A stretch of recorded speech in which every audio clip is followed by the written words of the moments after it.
എല്ലാവർക്കും ഉമ്മി ഇന്നത്തെ പുതിയൊരു വീഡിയോയിലേക്ക് സ്വാഗതം. ഇന്നത്തെ ഒരു വീഡിയോയിൽ ഞാൻ പറയാൻ പോകുന്നത് നമ്മുടെ വീട്ടിലെ ഗ്യാസ് സിലിണ്ടർ 2-3 മാസമൊക്കെ തീരാതെ എങ്ങനെ ഉപയോഗിക്കാം എന്നുള്ളതിനെ കുറിച്ചുള്ള കുഞ്ഞു കുഞ്ഞു ടിപ്സുകളാണ്. ഈ ടിപ്സുകൾ മിക്കവാറും എല്ലാവർക്കും അറിയാവുന്നതായിരിക്കും. എന്നാലും അറിയാത്ത കുറച്ച് പേരെങ്കിലും ഉണ്ടാവുമല്ലോ, അവർക്ക് വേണ്ടിയിട്ട് ഞാൻ ഈ വീഡിയോ ഷെയർ ചെയ്യുന്നു. അപ്പൊ നമുക്ക് എന്തൊക്കെയാണ് ടിപ്സ് എന്ന് നോക്കാം. ആദ്യത്തെ ഒരു ടിപ്പ് എന്ന് പറയുന്നത്, ചിലപ്പോഴൊക്കെ നമ്മൾ കണ്ടിട്ടുണ്ടാകും, ചിലരൊക്കെ ആദ്യം സ്റ്റൗ ഓണാക്കിയതിന് ശേഷം ലൈറ്റർ ഉപയോഗിച്ചിട്ട് ഗ്യാസ് കത്തിക്കും. അങ്ങനെ ഒരിക്കലും ചെയ്യരുത്. അങ്ങനെ ചെയ്തിട്ടുണ്ടെങ്കിൽ ചിലപ്പോഴൊക്കെ ലൈറ്റർ കത്താതെ വരികയൊക്കെ ചെയ്യുകയാണെങ്കിൽ തീ ആളിപ്പടരാനൊക്കെ ചാൻസ് വളരെ കൂടുതലായിരിക്കും. ആദ്യം തന്നെ നമ്മൾ കുക്ക് ചെയ്യാൻ ഉപയോഗിക്കുന്ന പാത്രം ഏതാണോ അത് അടുപ്പത്ത് വെച്ചതിന് ശേഷം മാത്രം ലൈറ്റർ കത്തിച്ച് ഗ്യാസ് ഓണാക്കുക. ഇങ്ങനെ ചെയ്യുകയാണെങ്കിൽ നമുക്ക് ഗ്യാസ് ലാഭിക്കാൻ പറ്റും.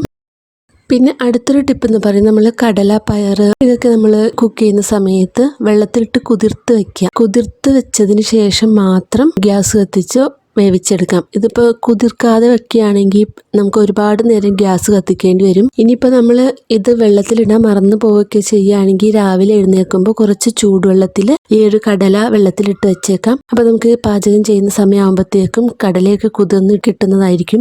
ഒരു മണിക്കൂറൊക്കെ നല്ല തിളച്ച വെള്ളത്തിലിട്ട് വെച്ചിരുന്നാൽ മതി. അതുപോലെ തന്നെ നമ്മൾ കുക്കറിലാണ് ചോറ് വയ്ക്കുന്നതെങ്കിൽ നമ്മൾ അരി എടുക്കുമ്പോൾ കുറച്ച് നേരം അരി ഒന്ന് വെള്ളത്തിലിട്ട് വെക്കാം. ഒരു 10 മിനിറ്റ് നേരം അരി വെള്ളത്തിലിട്ട് വെച്ചതിന് ശേഷം വേവിച്ചെടുക്കുകയാണെങ്കിൽ നമ്മൾ സാധാരണ ചോറ് വേവിക്കുന്നതിനേക്കാളും കുറച്ച് സമയം മതിയായിരിക്കും നമ്മുടെ ഈ ഒരു അരി വെന്ത് കിട്ടുന്നതിന് വേണ്ടിയിട്ട്. പിന്നെ ഒരു കാര്യം ചെയ്യാനുള്ളതെന്ന് വെച്ചിട്ടുണ്ടെങ്കിൽ, നമ്മൾ എന്തെങ്കിലും സാധനങ്ങൾ അടുപ്പത്ത് വയ്ക്കുക, എന്തെങ്കിലുമൊക്കെ ചെയ്ത് വേവിക്കുകയാണെങ്കിൽ അത് മൂടി വെച്ച് വേവിക്കാൻ ശ്രമിക്കുക. ഇങ്ങനെ ചെയ്താൽ നമ്മൾ വേവിക്കുന്നതിന്റെ പകുതി സമയം മതി ഇതേപോലെ മൂടി വെച്ചിട്ട് വേവിക്കുകയാണെങ്കിൽ. പിന്നത്തെ ഒരു ടിപ്പ് എന്ന് പറയുന്നത്, നമ്മൾ ഫ്രിഡ്ജിൽ നിന്നൊക്കെ എന്തെങ്കിലും സാധനങ്ങളൊക്കെ പുറത്തെടുത്ത് വെക്കില്ലേ, അത് അതേപോലെ തന്നെ ചൂടാക്കാതെ അതിന്റെ തണുപ്പൊക്കെ മാറിയതിന് ശേഷം ചൂടാക്കാൻ പാടുള്ളൂ. ഇങ്ങനെ ചെയ്യുന്നത് നമ്മുടെ ആരോഗ്യത്തിന് വളരെ നല്ലതാണ്. തണുപ്പ് ആറിയതിന് ശേഷം ചൂടാക്കിയാണെങ്കിൽ നമുക്കത് പെട്ടെന്ന് ചൂടായി കിട്ടുകയും ചെയ്യും. പിന്നെ ഒരു ടിപ്പ് എന്ന് പറയുന്നത്, നമ്മൾ ഇതേപോലെ രാവിലെയൊക്കെ എഴുന്നേൽക്കുമ്പോൾ ചായയൊക്കെ തിളപ്പിച്ച് ഒരു കപ്പിലൊക്കെ ഒഴിച്ചു വെക്കാറുണ്ട്. നമ്മൾ കുറച്ച് നേരം കഴിഞ്ഞായിരിക്കും ചായ കുടിക്കുന്നത്. അപ്പൊ ചായയുടെ ചൂടൊക്കെ ആറിയിട്ടുണ്ടാകും. അപ്പൊ ആ ചായ പിന്നെ നമ്മൾ ചൂടാക്കും. അങ്ങനെ ചെയ്യാതിരിക്കുന്നതിന് വേണ്ടി നമ്മൾ ചായ തിളപ്പിച്ച ഉടനെ ഇതേപോലത്തെ ഒരു ഫ്ലാസ്കിലേക്ക് ഒഴിച്ചു വെക്കുകയാണെങ്കിൽ നമുക്കത് ചൂട് നിലനിൽക്കുകയും ചെയ്യും. എപ്പോഴും ചായ ചൂടാക്കിയിട്ട് നമ്മുടെ ഗ്യാസ് നഷ്ടപ്പെടുകയില്ല.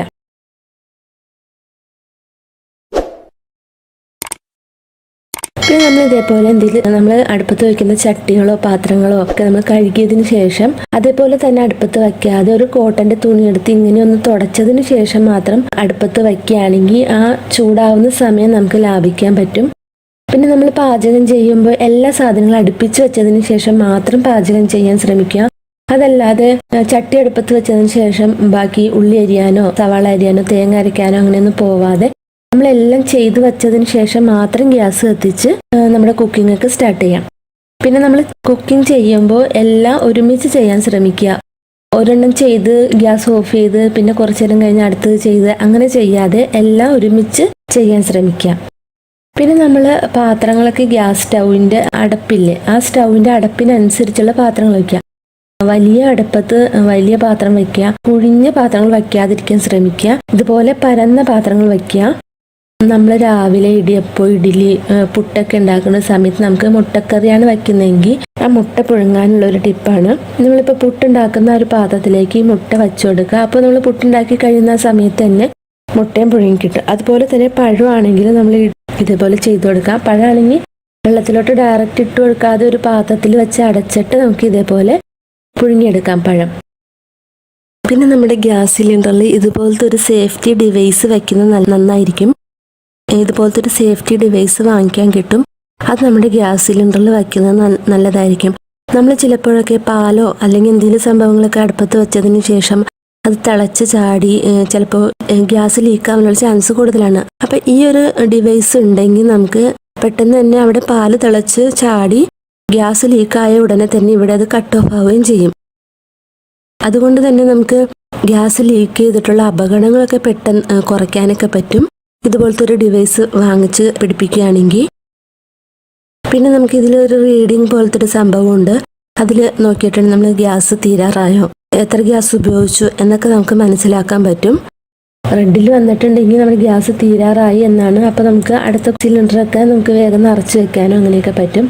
പിന്നെ ഒരു കാര്യം എന്ന് പറഞ്ഞാൽ നമുക്ക് ഇതൊന്നും ഇല്ല എങ്കിൽ നമുക്ക് ഗ്യാസ് സിലിണ്ടറിൽ നമുക്ക് എഴുതി വെക്കാം. ഇതിൽ ചോക്ക് കൊണ്ടോ പേന കൊണ്ടോ മാർക്കർ കൊണ്ടോ ഒക്കെ എഴുതി വെച്ചാലും മതി. നമുക്ക് നമ്മൾ ഗ്യാസ് എന്നാണ് ഉപയോഗിച്ച് തുടങ്ങിയത് അന്നത്തെ ഒരു ഡേറ്റ് നമുക്ക് ഇതിനകത്ത് ഇവിടെ എഴുതി വെക്കാം.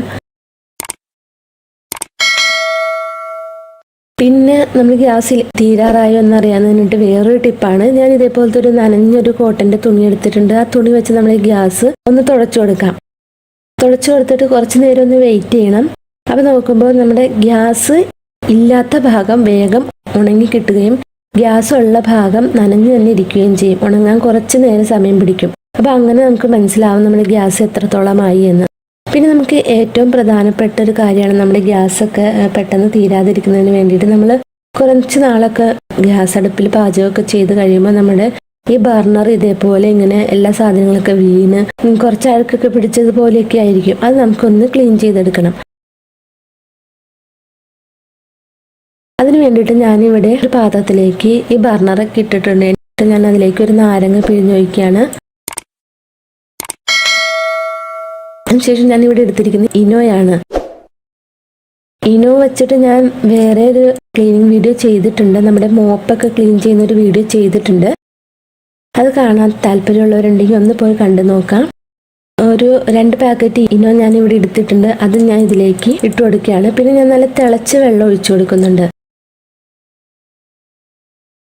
അതിനുശേഷം ഒന്ന് മിക്സ് ചെയ്തതിന് ശേഷം ഞാൻ ഇതൊന്ന് മൂടി വയ്ക്കുകയാണ്. നമുക്കിതൊരു 1 മണിക്കൂറൊക്കെ നേരത്തേക്ക് ഇതുപോലെ ഒന്ന് കുറച്ച് നേരം ഈ വെള്ളത്തിൽ കിടക്കട്ടെ. കുറച്ച് നേരം കഴിഞ്ഞ് ഞാൻ വന്ന് നോക്കിയപ്പോൾ നമ്മുടെ ഈ ബർണറിലുള്ള അഴുക്കൊക്കെ ഈ വെള്ളത്തിലേക്ക് അടിഞ്ഞിട്ടുണ്ട്.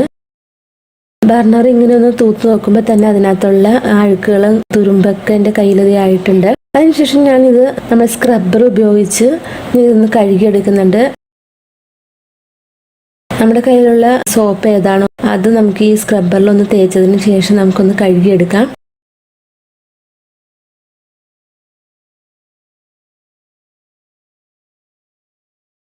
ഇപ്പം നമ്മുടെ ബർണർ നന്നായിട്ട് ക്ലീൻ ആയിട്ട് വന്നിട്ടുണ്ട്.